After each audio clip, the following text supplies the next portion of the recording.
Olá, turma! Vamos para mais uma aula de Biologia, aula para o segundo ano do ensino médio.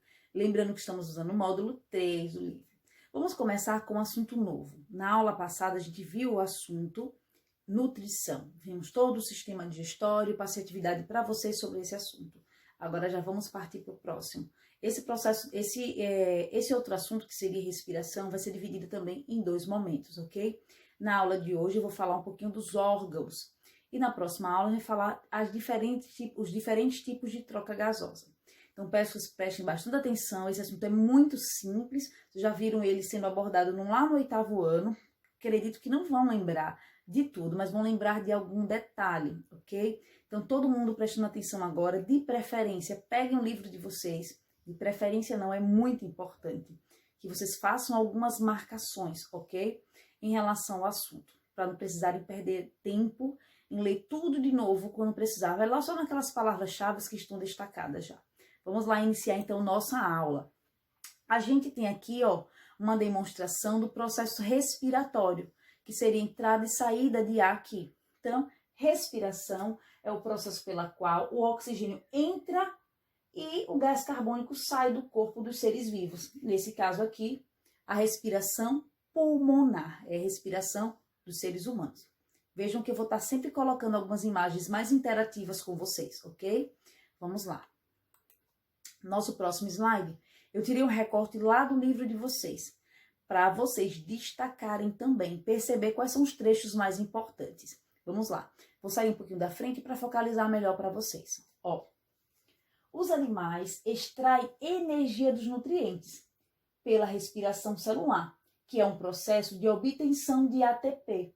ATP é energia. Lembra lá do primeiro ano do ensino médio? Eu falei muito sobre ATP. Lembra lá do ciclo de Krebs, cadeia respiratória, glicólise. Isso aí vai estar envolvido no processo de obtenção de energia. E essa energia aí seria ATP, que ocorre no interior das células. Já a troca de gases entre o organismo e o ambiente é denominado respiração extracelular. Por quê? O que está acontecendo aqui, ó, é entrada e saída de gases. Não está acontecendo a troca gasosa entre as células. Por isso que a gente vai chamar aqui de respiração extracelular. Atenção. Pois ocorre no sistema respiratório e não no interior das células. Então, quando vocês observarem esse nome aqui, respiração extracelular, nome extra é fora da célula, ok? Vamos lá. O sistema respiratório trabalha em conjunto com o sistema cardiovascular. Quem lembra lá do 8º ano vai sacar rapidinho esse trecho, essa frase aí. Por quê?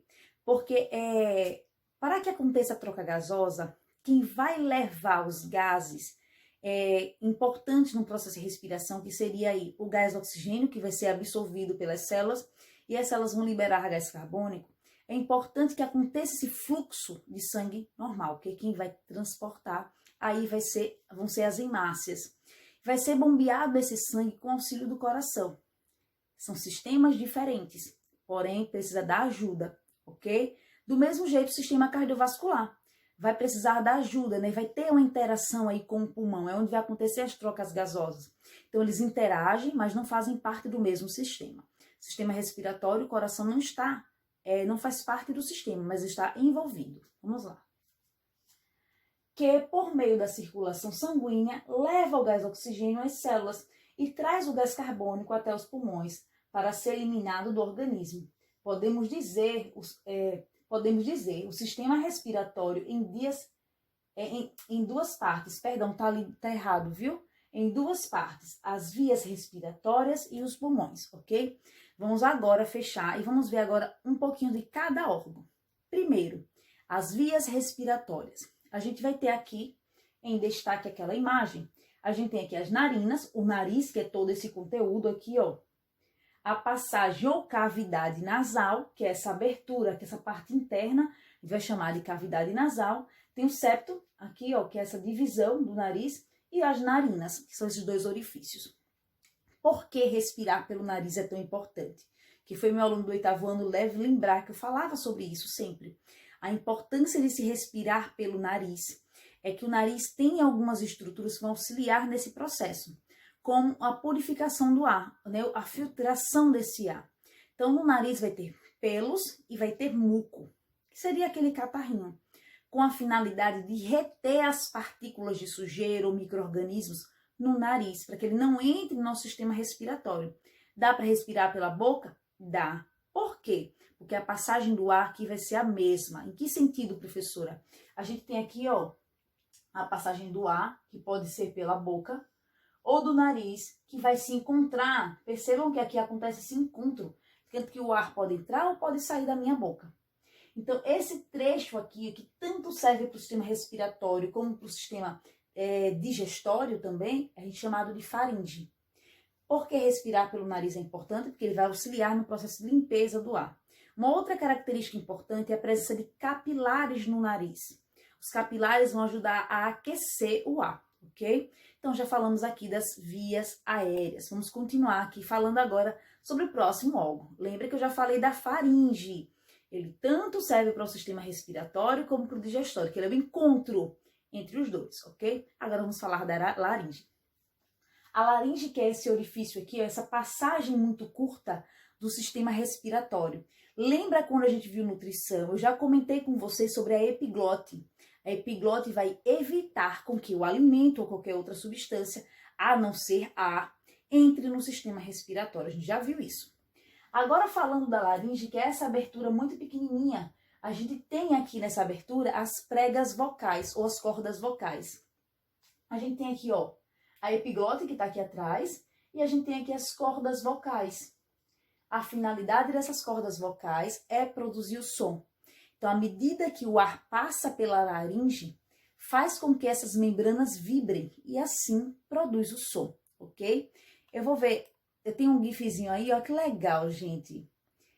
O ar tá passando aí pela laringe e perceba que acontecem essas vibrações em relação a essas pregas vocais, essas aqui, ó, que estão em branquinho, que vibram produzindo o som. Vejam que legal. Então, se eu danificar a minha corda vocal, eu vou ter interferência na produção do meu som. Viram? Bem interessante, né? Eu vou estar sempre trazendo essas imagens interativas que dão uma acrescentada na aula, né? Agora vamos falar sobre as traqueias. A gente tem traqueias, brônquios e bronquíolos, ok? Primeiro vamos lá na traqueia. O que é a traqueia? A traqueia, gente, vai desde a laringe até chegar aos pulmões, formado de cartilagem. Então, não tem aqui vasos sanguíneos nesse material, ok? É um tecido cartilaginoso. Então, deixa eu sair um pouquinho só da frente para vocês visualizarem a imagem melhor. Tá vendo que a gente tem esse tubo aqui, é chamado traqueia. Quando essa traqueia se ramifica para os dois pulmões, eu vou chamar isso aqui de brônquios. Então, traqueia, brônquios, um de um lado e outro do outro lado, um do lado direito e outro do lado esquerdo. As ramificações ainda menores, eu vou chamar de bronquíolos, ok? Então, traqueia, brônquios e bronquíolos, que são essas ramificações menores. No final dos bronquíolos vão estar aderidos a eles os alvéolos pulmonares. Eu vou mostrar melhor para vocês agora. Antes de chegar nos alvéolos pulmonares, aqui é uma cirurgia que é feita, na maioria das vezes, de emergência, quando a pessoa não está conseguindo respirar, não está conseguindo fazer sua ventilação pulmonar aqui de forma mais tranquila. Então, é feito esse processo chamado traqueostomia. O que é isso? É uma abertura bem na região da traqueia, não é da laringe. Lembrem que a laringe era bem pequenininho aqui em cima, ó. Cadê se eu tenho imagem melhor para vocês? Aqui, ó. A laringe é esse tubo. Veja que a abertura é feita aqui. A abertura é feita aqui e aqui por onde entra e sai o ar. Muitas vezes de forma mecânica. Um aparelho é adicionado aqui, aderido aqui, ó, a esse orifício aqui. E aí a pessoa é ventilada de forma artificial, ok? Aí eu pergunto para vocês, uma pessoa que faz traqueostomia, ela vai conseguir falar e produzir o som normalmente? Lembrem que o ar está entrando e está saindo por aqui. Vai ser possível? Não vai ser possível, porque não vai acontecer passagem de ar pelas cordas vocais, que estão aqui em cima, ó. Não vai conseguir acontecer passagem, ok? Vamos lá, prosseguir. Agora vamos falar um pouquinho dos pulmões, né? Os pulmões, que são esse tecido esponjoso, onde eu tenho grande quantidade de alvéolos pulmonares. É aqui onde vai acontecer a troca gasosa. Os pulmões são dois, são envolvidos por uma membrana chamada pleura. A gente tem aqui a imagem, ó. A gente tem a pleura visceral, que está envolvendo exatamente o órgão, e essa outra pleura parietal, que ela vai evitar o atrito do órgão, do pulmão, com os ossos da costela. Lembrando que os pulmões estão aqui na nossa caixa torácica. E o pulmão esquerdo, ele é menor do que o pulmão direito. Por que menor? Porque uma parte desse espaço é cedido para o coração. Então, o coração ele não fica no meio e ele também não fica todo na região esquerda do peito. Então, o pulmão esquerdo, ele é um pouquinho menor, porque é onde se encaixa o coração, ok? Lembrando que o pulmão, a gente vai ver na nossa próxima aula, só para acrescentar, ele está em cima de um músculo que vai auxiliar no processo de ventilação pulmonar, ok? Esse músculo chamado diafragma. Vamos prosseguir. A gente tem agora os alvéolos pulmonares. É aqui onde vai acontecer a mágica. A troca gasosa vai acontecer aí. Por quê, professora? Por osmose, por troca. Quem tem muito passa para quem não tem nada e assim vai. Então, eles querem se igualar em relação ao tipo de gases. Então, quando as hemácias estão passando pelos alvéolos, estão carregando o gás carbônico. E o alvéolo não tem gás carbônico. Então, o que vai acontecer? O gás carbônico entra para dentro do alvéolo e o oxigênio que estava dentro do alvéolo, porque eu inspirei, dentro desse saquinho aqui, o oxigênio vai ser carregado agora pelas hemácias. Então, ó, eu tenho aqui o meu bronquíolo, traqueia, brônquios e bronquíolos, isso mesmo. Aí eu tenho aqui os bronquíolos, que é a ramificação microscópica, bem fininha muitas vezes. Vejam que eles estão envolvidos por vários capilares sanguíneos. Esses capilares vão ser sangue venoso, que vai trazer aqui são as veias, e aqui o sangue arterial, ok? Que está sendo levado. Então, esse aqui, ó, tá só trazendo gás carbônico, com o auxílio das hemácias. E aqui tá retirando, ó, agora o gás oxigênio carregado pelas hemácias. Então, toda vez que eu perguntar para vocês aonde acontecem as trocas gasosas, dentro dos alvéolos pulmonares, são estruturas microscópicas, que vai ser terminada lá nos bronquíolos. Bronquíolos, alvéolos, ok? Vamos lá. Aqui eu mostro para vocês como acontece a troca gasosa, que eu vou chamar de hematose. Toda vez que eu falar em hematose, eu estou me referindo às trocas gasosas. Agora, atenção aqui em relação a essa imagem, ó. Tá vendo essas bolinhas pretas, as hemácias passando? Então, veja, ó, tem muito, vai para quem não tem nada, ok? Tem muito, vai para quem não tem nada. E assim vai acontecendo as trocas gasosas lá nos alvéolos pulmonares. Então, ele tem boa permeabilidade, acontece a troca gasosa aí, ok? Espero que tenham entendido essa parte inicial do assunto para a gente ir para a segunda parte do sistema respiratório, que vai ficar para a próxima aula. Agora, vocês vão ficar com a correção da atividade da aula passada. Olá, turma, vamos agora fazer a correção da nossa atividade. Foi a atividade lá do assunto nutrição, né? A gente viu o assunto nutrição dividido em duas partes. A primeira parte falamos sobre boca, faringe, esôfago, estômago, perdão. Vimos essa parte digestória. Depois, na segunda parte de nutrição, que foi a aula passada, vimos a parte do intestino, ok? E a ação da vesícula biliar e a bile e o pâncreas e suas enzimas digestivas, né? O suco pancreático também envolvido nesse processo. Então, temos uma atividade aqui para fazer a correção. Uma atividade foi a atividade do livro. Ela inicia com a sexta questão. O esquema representa o sistema digestório humano e os números indicam alguns dos seus componentes. E a gente tem o item 1, o item 2, o item 3, o item 4 e o item 5. Precisamos saber qual o órgão que está sendo indicado por cada um desses números. Deixa eu colocar aqui um marcador para a gente conseguir visualizar melhor. O item 1 está falando aqui, está mostrando, né, indicando o intestino grosso. O item 2 está indicando o estômago. O item 3 indicando o fígado. O item 4 indicando a vesícula biliar. E o item 5 indicando o início do intestino delgado, exatamente o duodeno.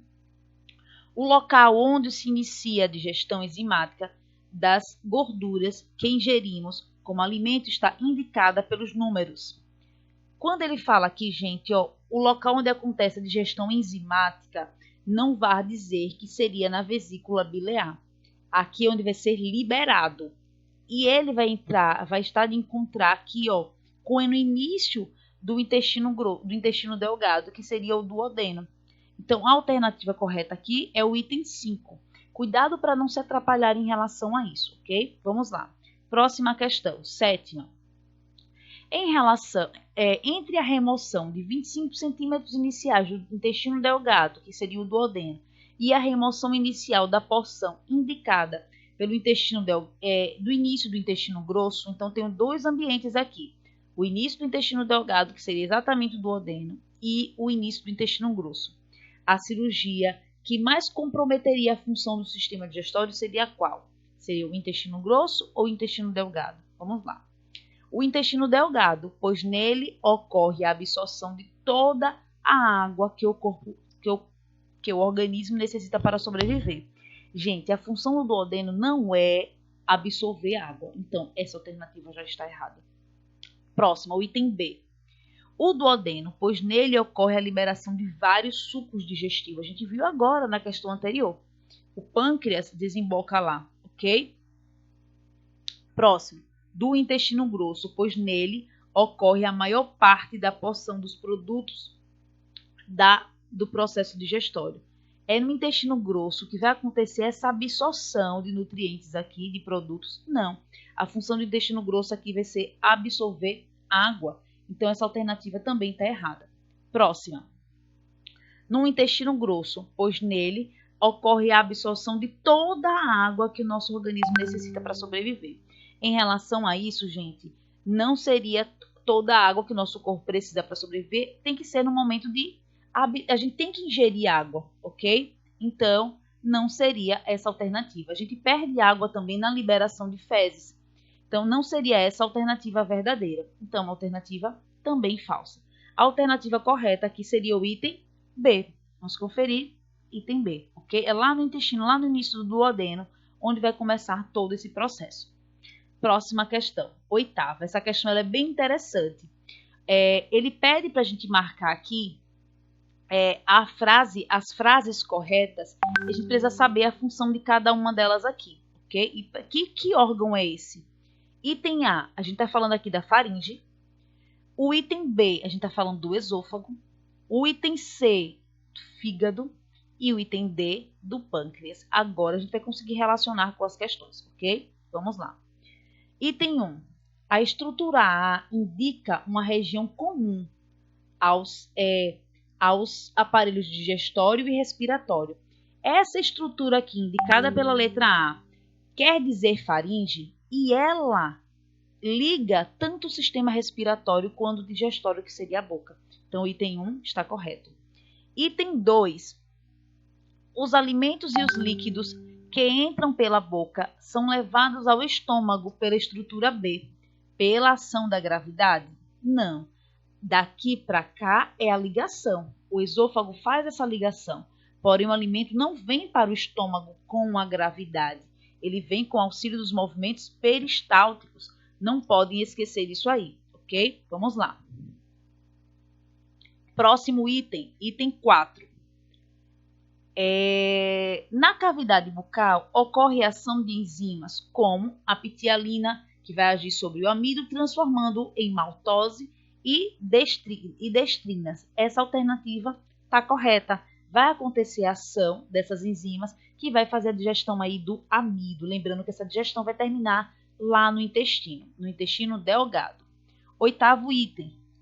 O órgão indicado pela letra D, que seria o pâncreas, produz algumas substâncias que são lançadas diretamente no duodeno e outras que são lançadas diretamente na corrente sanguínea. Ela vai liberar suco pancreático aqui, vai ser uma glândula endócrina quando ela liberar no início do delgado e vai ser uma glândula exócrina quando liberar na corrente sanguínea. Então, o pâncreas ele é classificado aqui como uma glândula mista. Essa alternativa está verdadeira, ok? Vamos para o item 16. Eita, perdão, gente. O item 16. Indivíduos com a doença conhecida como amarelão e ancilostomose têm em C, que é em C, o fígado, ok? o local típico da fixação do parasita, Ancylostoma brasiliensis. Então, ele vai passar por vários órgãos, entre eles o fígado também. Não vai se instalar, não vai se fixar aqui. Por isso essa alternativa está verdadeira, tá falsa, perdão. Falsa alternativa. Item 32. Nas paredes do intestino delgado temos a presença das vilosidades e nelas as células epiteliais. Se apresentam como microvilosidades para aumentar a área de absorção. Lembrem que é somente no intestino delgado que vai ter essa característica. Lembrem que eu comentei com vocês sobre o fio de um telefone, né? Então, eu tenho maior extensão graças a essas pregas vilosidades e microvilosidades, ok? Então, o item 32 também está correto. Item 64. Vamos lá. Quando existe excesso de glicose no sangue, ela é convertida em amido no local indicado por D. Essa alternativa aqui não tem relação nenhuma, por isso é uma alternativa falsa, ok? Então, vamos ver o total. Total de questão aí, total, somando todos os itens, vai dar 45. Vamos então para a próxima questão.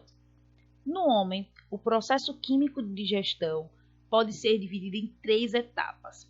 Insalivação, deixa eu colocar aqui o marcador. Insalivação, que ocorre na boca, atenção. Quimificação, que ocorre no estômago. E quilificação, que ocorre no intestino. Pronto, essas são as palavras-chave que a gente precisa. Em cada uma dessas etapas, enzimas específicas atuam em determinado pH ótimo. O pH ótimo em cada uma das etapas é respectivamente quem? Qual é o pH em cada um desses ambientes para que as enzimas funcionem de forma correta? A gente sabe que quanto mais próximo ao número 0, o pH mais ácido ele vai ser, ok? Mais básico, ele vai estar mais próximo a 7, 8. Então, a gente sabe que lá no estômago é muito ácido. Então, 7 não é ácido. Ó, veja que ele pede respectivamente. Ó, isso é uma característica importante. Primeiro na boca, depois no estômago, depois no intestino. Então, no estômago é ácido. Então, tem que estar com pH próximo a 0. Então, seria 2.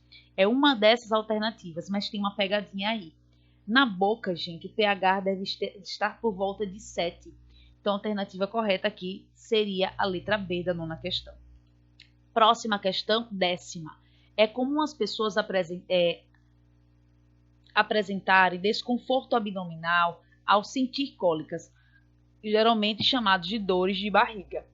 Sobre essa questão, a alternativa correta é: a dor abdominal cessa quando se toma analgésico, mantendo a flora bacteriana responsável pelas cólicas. Não vai ser, a flora bacteriana vai ter uma relação, ok? Mas essa alternativa está errada. Vamos lá. Letra B. Quando as cólicas ficam fortes, tem-se indícios de que seja causada por problemas de estômago. Não vai ser. A cólica, na verdade, vai ser uma ação lá no intestino. Vamos lá. Alterações no reto podem provocar dores, mas sempre serão muito fracas. Gente, o reto é o final do intestino delgado, o intestino grosso, perdão, é lá no final do sistema digestório. Não vai ter nenhuma relação aqui também. Item D. O estômago é o único órgão interno que, por ser cheio de terminações nervosas, apresentam sensibilidade à dor. Não tem nenhuma relação aqui, ok? Próxima letra, que é a letra E. As cólicas podem ser decorrentes de acúmulo de gases produzidos pelas bactérias que estão lá na flora, que habitam o intestino grosso. Essa alternativa, sim, está verdadeira. Atenção, gente. Alimentos que demoram mais a ser digeridos vai fazer com que as bactérias passem mais tempo agindo e, em consequência, maior produção de gases. Por isso, essa alternativa aí está correta. Pronto. Agora vocês vão responder a atividade referente à nossa aula de hoje, né? Falamos sobre respiração, essa introdução, lá no livro de vocês, no módulo 3, na página 11. Se eu não estiver enganada, são 4 ou 5 questões para vocês responderem sobre o assunto. Muito simples, ok? Espero que tenham gostado da aula, espero que tenham entendido muito bem. Façam uma atividade, por gentileza, sabe? a importância dessas atividades. Me deem um feedback lá na plataforma se responderam, se não responderam. Que lembrem que essa atividade vai ser muito importante como pontuação para vocês, ok? Um cheiro para todos e até a próxima aula.